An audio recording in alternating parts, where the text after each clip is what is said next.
Hi folks, welcome back to the channel. My name's Craig Neeson. If you're new to the channel, this is Craig Neeson Photography. We do some photography here. Exactly. And a little bit of travel stuff and how we get to locations. So you might see some RVing stuff. You might see some other stuff related to travel, but mainly we do photography. I'm here with my wife, Shelley. Hi, everybody. Who made it out here. We're back here at a location I was at last week, which was this morning, another inception moment. We're back here with Shawn and Craig from Travels of Red Rover. They're over there somewhere behind me. We're all focusing again on that tower and the light developing around in the surrounding Wichita mountains. We're just trying to see what's going to happen because we don't know yet. Yeah. Sun is going down shortly and we're hoping for some color in the clouds. We'll see. So let's see what we get.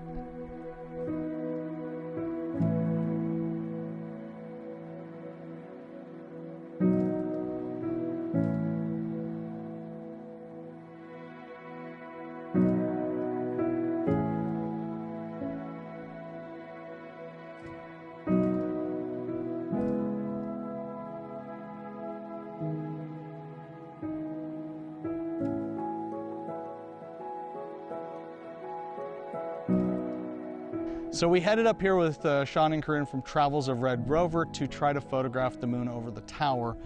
How did you do on that? Well, I think both of us had about the same result on that. It was really difficult with a 300mm lens to get enough of a telephoto to bring the moon closer to the tower. I mean, the moon still looked pretty small compared to the tower. Yeah. So we kind of gave up on that, and we were trying to find some good light out here now after sunset. So we'll show you what we got of the moon. I think I was shooting about 135, 160 mil. I really wanted to be closer to 300, but there's just no correct angle at the right distance. And by the time we started trying to find that, the moon had gotten too high. Yeah, I was only able to get to about 100 mil, so yeah.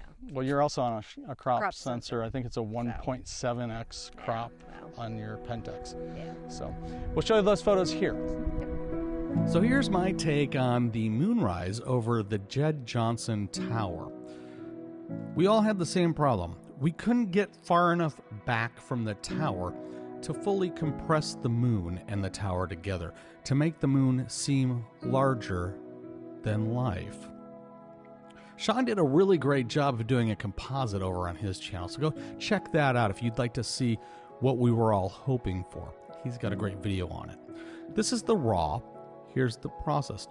What I do love about this photograph is I was able to get the quality of light to show through that I was seeing in the field after doing very little minimal work in Photoshop. I love the way the photo turned out.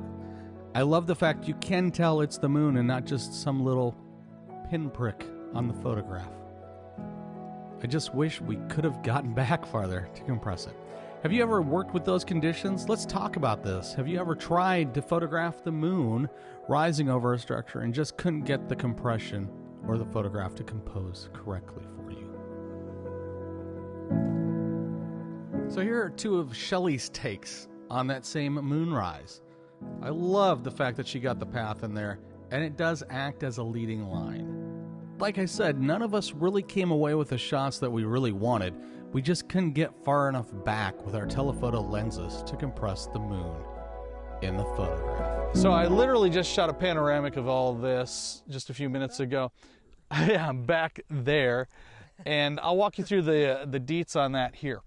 So here it is, another 18 frame panoramic. You're going to notice a few of these look identical at the beginning. That's because I realized that I hadn't overshot enough to get the crop that I really wanted in post. So here again, I'm not going to sync these up perfectly. I want you to see the frames in order that I took them in the field. Now we're going to slide this last frame over and start over again. Each one of these is 9 frames. And I'm going to add in the 10th frame here. It's just, I like to show the process of what it looks like with each frame. You kind of get a good idea of what the panoramic is going to look like, I think. And of course, there's no processing done at this point.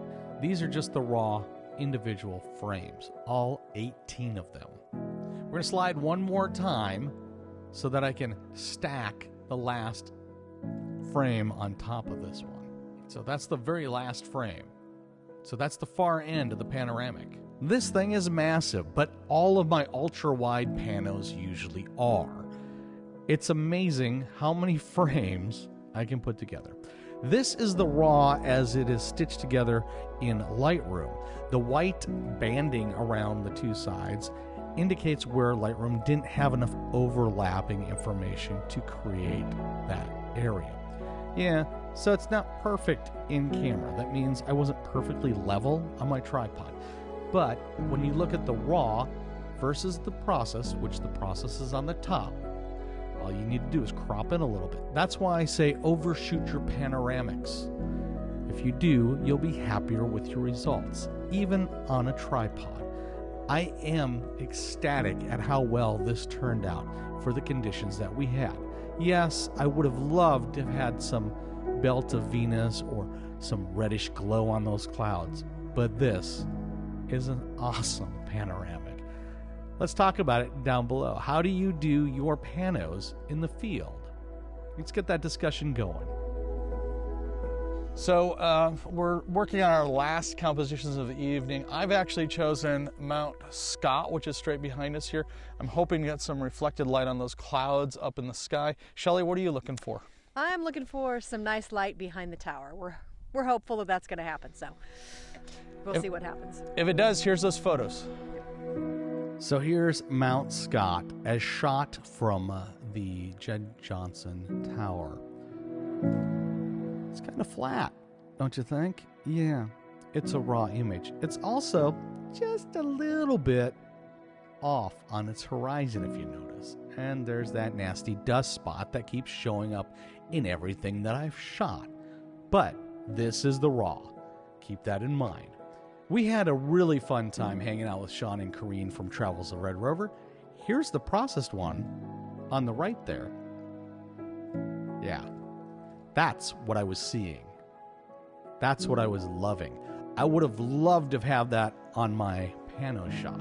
It would have been epic. But when you're in a rush out in the field and you get somewhat of those perfect conditions, you're going to take the shots you want as you need to. I didn't have enough time to go back and do the Pano again. Tell me what you think of this shot, this distant shot of Mount Scott. Let's talk about this one down there. What do you like about the colors? You like the composition? Here's Shelley's take on that last frantic shot. She got some color behind the tower. So I once heard a great man say, one of the rules of landscape photography is always remember to look behind you. You might miss a great shot if you don't do it. So the reason why I keep looking off to my left there is Shawn is literally over there laughing as I'm repeating what he has said a couple times during the trip. And it's a good point to reiterate. Always look behind you. Look around. Don't run with your blinders on. You're bound to miss the light. In this composition, the light is what drew me to make this photograph. The foreground was silhouetted. I was able in post to bring up the foreground, which is the mountain that was behind us the whole time. I do love the quality of the light. I love the fact that I was able to bring back the shadows in the foreground, so there's somewhat of an image. I wish there was something stronger compositionally as a subject. This isn't a portfolio shot. This is to illustrate the light isn't always going to come from where you think it should. Let's discuss it. Have you ever had that issue where you think you know where the reflective light is going to be? Let's talk about it down below. This is Shelley's take on the same subject. She's a little bit off to my right, if I remember right when we were photographing this. The draw of the light was just too compelling not to make a photograph of this light in the clouds. I like what she pulled off. Here again, I wish we both had better subjects. Not exactly sure what we got. We'll know when we get back to the computer. You've already seen them. And it was a great night. This is the last sunset with Shawn and Craig from Travels of Red Rover. It's been a great trip. Hopefully we can get out in the morning and do sunrise at another location in the Wichita Mountains. If you haven't checked out their channel, go on, hop over there, check them out, give them a like, subscribe, and show them some love. Drop them a comment saying that you came from my channel. And if you made it this far, thank you so much for watching. We really appreciate it. And if you haven't done so yet, please hit that subscribe button. Down below. Ding the bell for future notifications. Ding. And give us a big thumbs up. Thanks again for watching, and we'll see you next time. Bye.